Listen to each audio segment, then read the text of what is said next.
कभी एक विचार करिएगा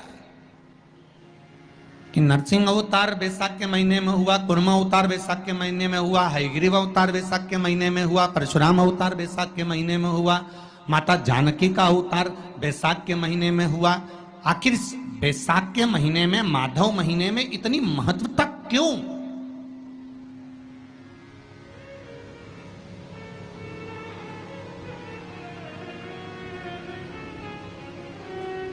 बैसाख के महीने में पड़ने वाली एकादशी, चतुर्थी, प्रदोष, अमावस्या, पूर्णिमा, शिवरात्रि, ये सभी इतनी महत्वपूर्ण क्यों हो जाती है?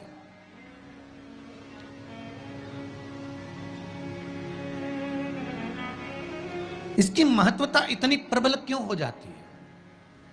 किस लिए?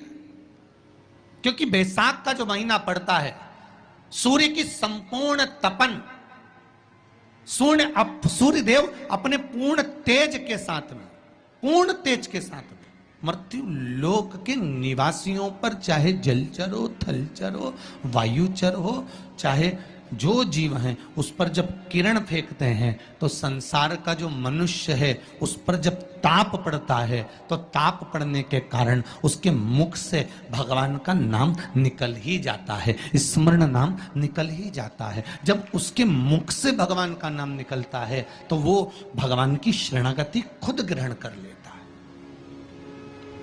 स्वयं।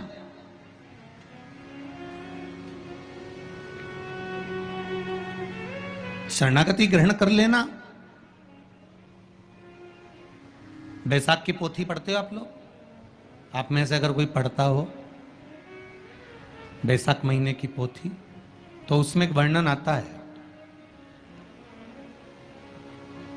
साल हो गए हो, संतान नहीं हो, 25 साल हो गए, 20 साल हो गए, संतान का सुख ना हो,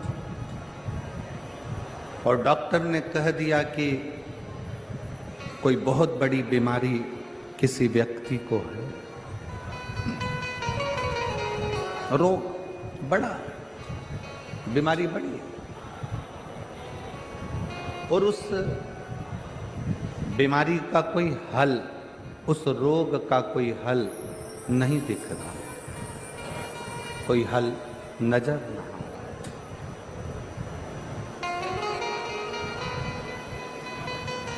कोई हल दिख ना रहा।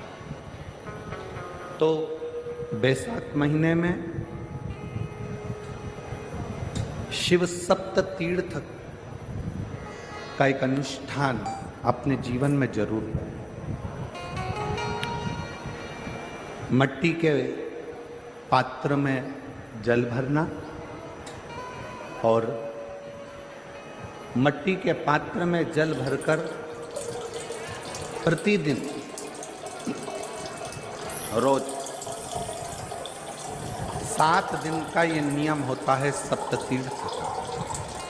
सप्ततीर्थ बस बैसाख के महीने में जब आप सप्ततीर्थ का अनुष्ठान करें, 1 घड़ा जल का रोज भरें प्रतिदिन, और 1 बेलपत्र, 1 शमी पत्र उस घड़े के नजदीक में कोई पात्र में अवश्य रखें। पात्र को, जो जल का घड़ा है, जल का पात्र है, उसको मट्टी के ही दीप से या कोई श्वेत वस्त्र जिसको मला गया हो, धोया गया हो, साफ हो, उस वस्त्र से ढक दें। एक दिन एक शिवालय में जाएं, शमी पत्र अशोक सुंदरी वाली जगह पर समर्पित करें। अशोक सुंदरी की जगह जानते हो ना आप लोग?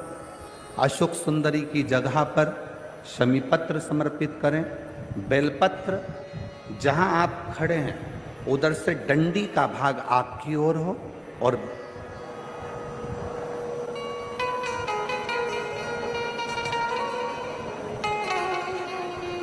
जहां आप खड़े हैं वहां डंडी का भाग आपकी ओर हो और बेलपत्र शिव जी को समर्पित करा जाए।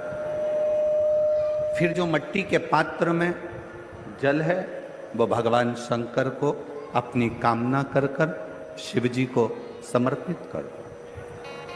संतान के लिए कर रहे हो तो वहीं से जल को एक कटोरी में, एक पात्र में झेल लीजिए। उस जल का आधा भाग नंदी के पास बैठकर आप ग्रहण कर लो, आधा भाग अपने पति को देना प्रारंभ कर दो।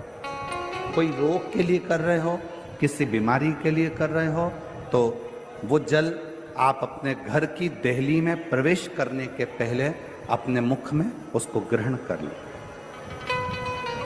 एक दिन में एक शिवालय, दूसरे दिन दूसरा शिवालय, तीसरे दिन तीसरा शिवालय। अगर अपने नगर में, अपने गांव में, अपने क्षेत्र में 7 शंकर के मंदिर नहीं हो, यदि अपने गांव में, अपने नगर में, अपने क्षेत्र में 7 शंकर के शिवालय नहीं हो, तो मिट्टी का शिवलिंग बनाकर उस पे चढ़ाओ। पर रोज एक शिवालय अलग होना चाहिए। प्रदोष के दिन जब आप इस सप्त तीर्थ का विराम करेंगे, उस समय पर जल, जब प्रदोष काल आए, प्रदोष काल का जब समय हो जल चढ़ाओ सुबह। पर प्रदोष काल का जब समय हो उस जल का पान उस प्रदोष काल में कर लेना। प्रदोष को, जो प्रदोष काल में उस जल को शंकर का पंचाक्षर मंत्र नमः शिवाय, षडाक्षर मंत्र ओम नमः शिवाय या श्री शिवाय नमस्तुभ्यम बोलकर प्रदोष काल में उस जल का पान करें। बाबा को प्रार्थना करें, शिव से विनय करें। ये नियम केवल बैसाख के महीने में होता है, इसको बाकी के महीने में नहीं किया जाता है।